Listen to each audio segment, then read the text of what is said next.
Welcome to Lunch with the Lord. I'm Pastor Mark. We're in 1 Samuel chapter 1. We're going to be starting in verse 19 this lesson. But before we begin, our theme verse for Lunch with the Lord is Jeremiah 15 verse 16. Thy words were found, and I did eat them, and thy word was unto me the joy and the rejoicing of my heart. Now, as we begin here in verse 19, verses 19 to 28 deal with the birth of Samuel and his dedication to God. So Samuel's birth and his dedication to God. Now, let's read verse 19, and it says here, And they arose up in the morning early, and they worshiped before the Lord, and returned, and came to the house of Ramah. And Elkanah knew Hannah his wife, and the Lord remembered her. Now, Hannah, she now goes to the early morning sacrifice. She goes there lighthearted and strengthened because of the blessing and the prayer that Eli gave to her, and because she poured out her heart to God. So remember, just the day before, Hannah is heavy-hearted. She's grieved, and she goes and she prays. But then Eli prays. He unites his prayer with her prayer, and he pronounces a blessing upon her. And now the burden is lifted from her heart, and now she is able to attend this early morning sacrifice lighthearted, happy. She returns home with new confidence and great hope in a great God. Now that Hannah's heart has been prepared by God through the trials, the trials that came from her own house, God answers her prayer. But not only does he answer her prayer, but he gives Hannah exactly what she asked for. Hannah asked for a man-child. And the reason why she wanted a man-child, because she knew she wanted to pronounce the Nazirite vow on this man-child and give it back to God. She wanted the best. And you know what? God gave her the best. Now, verse 20, Wherefore it came to pass, when the time was come, about after Hannah had conceived, that she bare a son, and called his name Samuel, saying, Because I have asked him of the Lord. She names her son Samuel because she asked for this child from God. He was given a name that would always remind him, meaning Samuel, and his parents, that God hears the cries from a bitter heart, and he answers prayer. Oh yeah. For the rest of Samuel's life, he's carrying a name that reminds him that his mother, she asked for him from God, and he is a gift from God to his mother. And his mother gave him back to God as a gift. Oh yeah, all wrapped up in his name. Every time he hears his name, he's going to remember, I'm a gift. I'm a gift. Verse 21, And the man Elkanah and all his house went up to offer unto the Lord the yearly sacrifice and his vow. Now, it's a year later, and Elkanah and Peninnah and all of Peninnah's children, they go to Shiloh for the yearly sacrificial feast. Elkanah had made some kind of vow unto God since the last time he was in Shiloh last year. But again, We're not told what that vow is. Again, there's scholars out there that would, speculate, and they'd like to say, this is what his vow is about and that kind of thing. But God's word does not tell us what he actually vowed, because it says at the end of verse 21, they went up to offer unto the Lord the yearly sacrifice. That's fine. And then, and his vow. But what his vow was, no one knows. Now, we have a tendency to forget that we are still in the times of the judges. Remember, the context of what we're reading is still in the time of the judges, when the children of Israel were doing that which was right in their own eyes. And what was right in their own, the majority of the children of Israel. Again, as I said a lesson or two ago, that there were a remnant of Israelites that did stay true to God and to his word, and they went to Shiloh, and they kept the law of Moses as best as they could. They were faithful to God, but the majority of the children of Israel, they strayed after idol worship and so on and so forth. They strayed from God. But remember, we're in the context of the time of the judges, where most of the hearts of the children of Israel are not for God. What we are seeing is that there is a remnant that still follow God and his law. The situation in Israel is so bad. Listen, it's so bad that Eli's sons have literally no conviction of their sin, nor of the sacred things of God. It has gotten so bad in Israel that the priests, the very priests, the very heart of the nation of Israel has been infected with this evil, with this sin. And I'm telling you, this is how bad. We kind of think, we're reading about Hannah and Elkanah and Samuel, and it's nice, flowery, and of course we got little Peninnah in there, and she's, a bad person. But generally speaking, it's okay. No, it's not. No, it's not. The rest of the nation, most of the nation has turned from God. And even the priests of God, they're doing evil and wicked things. Now, verse 22 says, but Hannah did not go up, because she said unto her husband, I'm not going to go up until the child is weaned, and then I will bring him, and that he may appear before the Lord, and there abide forever. A weaned child would be about 2 or 3 years old. There's a couple of scholars that I said even up to 5 years old, but most of them said it was around 3 years old. It may be argued that Samuel would be a distraction to Eli because he was so young. But listen, according to chapter 2, 1 Samuel chapter 2, verse 22, there were women who worked and served in the temple, the daily services of the temple. So Samuel could have been committed into their care. Let's read, chapter 2 and verse 22. And it says here, now Eli was very old, and heard all that his sons did unto all Israel, and how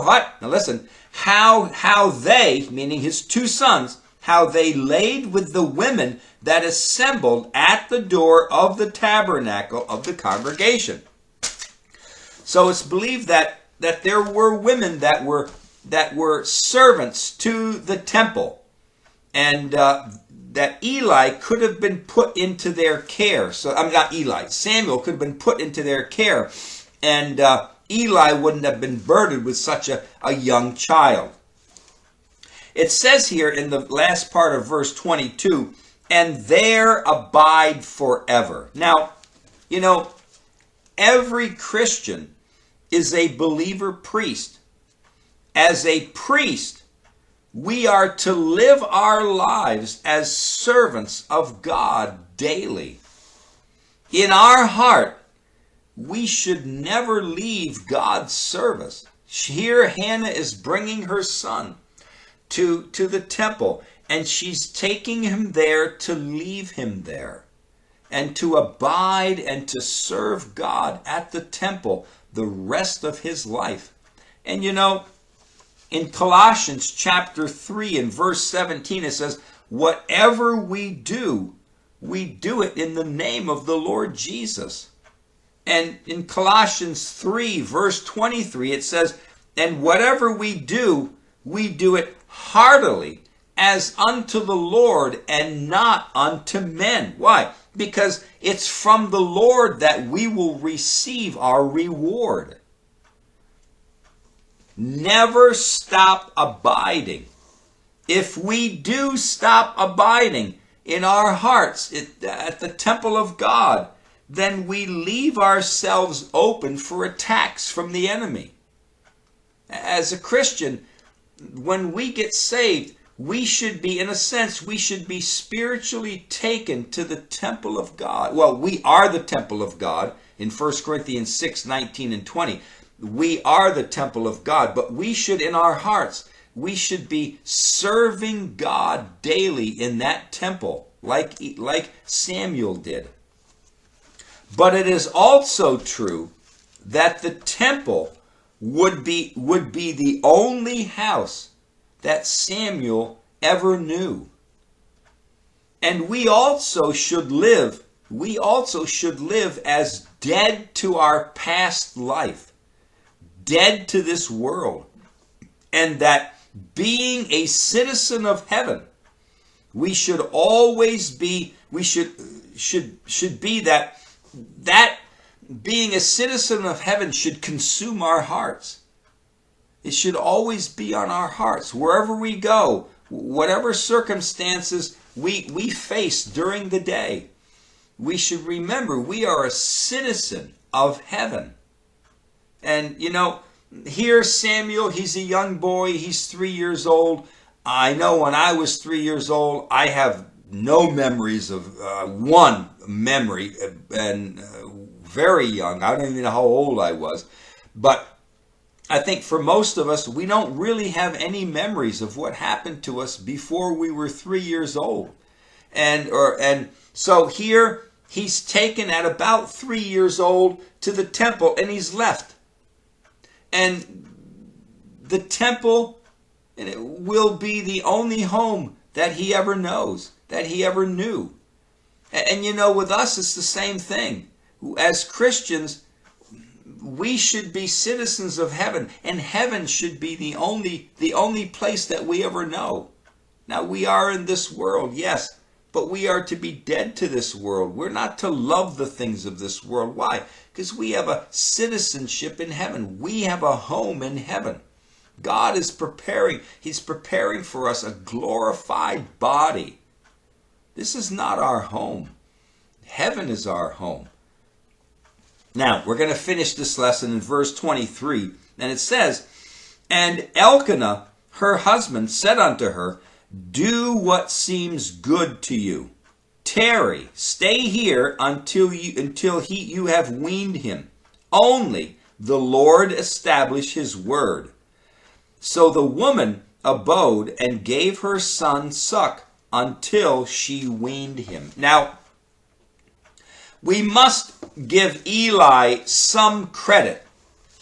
This was his firstborn son from the woman that he deeply loved.